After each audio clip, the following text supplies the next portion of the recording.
वाढ झाली आहे। मला वाटते परराष्ट्र धोरण कशा पद्धतीने राबवलं जाते याचं उदाहरण या दरवाढीतून देशातल्या लोकांना दिसून येते। मध्यमवर्गीयांच्या महागाईमध्ये भर टाकण्याचं काम या गॅसच्या दरवाढीमुळे त्या ठिकाणी झालेलं आहे आणि पूर्णपणे केंद्रातलं सरकार हे परराष्ट्र धोरणाच्या बाबतीत फेल झालेलं आहे हेच आपल्याला म्हणावं लागेल। आता पेट्रोलचे दर कदाचित वाढतील, परंतु ते नियंत्रित ठेवण्यासाठी कदाचित सरकार प्रयत्न करत असतील, परंतु त्याचा बोजा अतिरिक्त केंद्रावर किती पडणार आहे ह्या चुकीच्या धोरणामुळे खऱ्या अर्थानं देशाची आर्थिक परिस्थिती असू दे किंवा सामान्य माणसांची आर्थिक परिस्थिती असू दे ही कोलमडलेली आहे। मॉडेल सायली सुर्वेनं धर्मांतर केलेलं, पुन्हा एकदा ती हिंदू धर्मात आलेली आहे आणि तिनं असं म्हटलं की माझं धर्मांतर करण्यात आलं आणि पोलिसांकडे वारंवार तक्रार करून सुद्धा न्याय मिळाला नाही। मला वाटते तक्रार माझ्याकडे काय मी बातमी बघितलेली नाही किंवा माहिती घेतलेली नाही, परंतु नेमकं तक्रारदाराची तक्रार बघून योग्य ते कारवाई करावी। अजित पवार यांच्या या सगळ्याच अपघाती मृत्यू प्रकरणामध्ये आता VSR कंपनीचा मालक VK सिंग यांनी एक CIDला जबाब दिलेला आहे। त्यामध्ये पायलट सुमित कपूरच यांची चूक असल्याचं ह्या जबाबामध्ये त्यांनी नाही, मला वाटते केंद्र शासनातल्या मंत्री महोदयांनी सांगितलं होतं की 28 तारखेपर्यंत याचा अहवाल येईल, परंतु अहवाल आला असं आम्हाला काय वाटत नाही।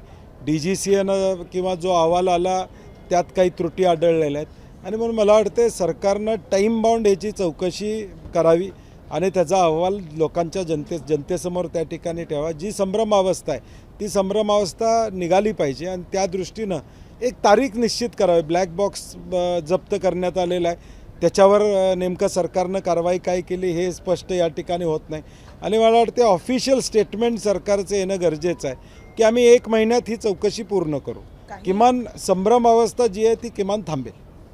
काही राजकीय लोकांच्या या VSR कंपनीमध्ये इन्व्हेस्टमेंट असल्यामुळे योग्य पद्धतीनं कारवाई होत नाही आहे। केवळ 4 विमानं ही ग्राउंड करण्यात आलेली आहे। कंपनीच्या अंतर्गत चालवली जाणारी सगळीच विमानं ग्राउंड करण्यात यावी अशी मागणी पवार कुटुंबीय करतायत, परंतु त्याच्यावर कारवाई होताना दिसत नाही सत्ताधारी पक्षात असून सुद्धा। नाही, DGCAनं ती कारवाई करणं अभिप्रेत आहे। सुरक्षेचा खेळ अजितदादांच्या माध्यमातून त्या ठिकाणी झालेला आहे हे आपण बघितलेलं आहे की या सगळ्या गोष्टीत काहीतरी त्रुटी असल्याशिवाय हा अपघात त्या ठिकाणी म्हणू किंवा जे काही घडलेलं आहे ते झालेलं आहे आणि म्हणून आता सरकार कारवाई का करत नाही हा प्रश्न लोकांच्या समोर निश्चितपणे आहे। शेतकरी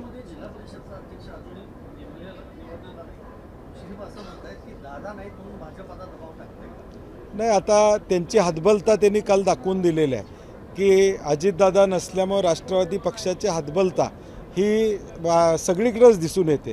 कोल्हापूर असू दे, रायगड असू दे, साताऱ्यामध्ये असू दे, जिथं जिथं जिल्हा परिषदच्या निवडणुका झाल्या, कोल्हापूर महापालिकेमध्ये तर त्यांना सभापतीपदसुद्धा त्या ठिकाणी मिळालं नाही। हे एकूणच दबाव जो काय चाललेला आहे तो आता सहन करावा लागेल।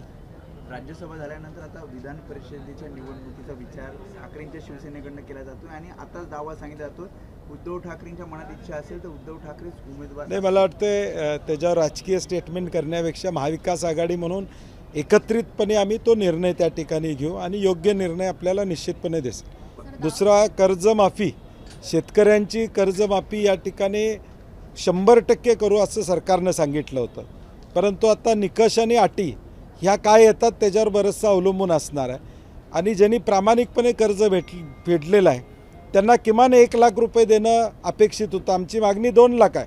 प्रामाणिक फेडणाऱ्याला कुठंच बोनस त्या ठिकाणी मिळत नाही आणि थकबाकीत जो दुर्दैवानं त्या ठिकाणी थकबाकीत गेला त्याचं 100% माफ करायला पाहिजे होतं, कारण तो थकबाकीत का गेला, तो भरू शकला नाही म्हणून थकबाकीत गेलेला आहे आणि म्हणून मला वाटतं सरकारनं घोषणा जरी केली असली तरी त्याचा फेरविचार त्या ठिकाणी करावा की 2 लाखापर्यंतची कर्जमाफी तुम्ही थकीत केलेली आहे। जे प्रामाणिक शेतकरी आहेत त्यांची देखील 2 लाख रुपयेपर्यंतची कर्जमाफी करावी आणि 7/12 कोरा करावा। हा शब्द भाजपनं दिला होता की 7/12 आम्ही कोरा करू, तो कोरा 7/12 घेऊन इथं जर दाखवला महाराष्ट्रातल्या शेतकऱ्यांना तर बरं होईल असं मला वाटतं।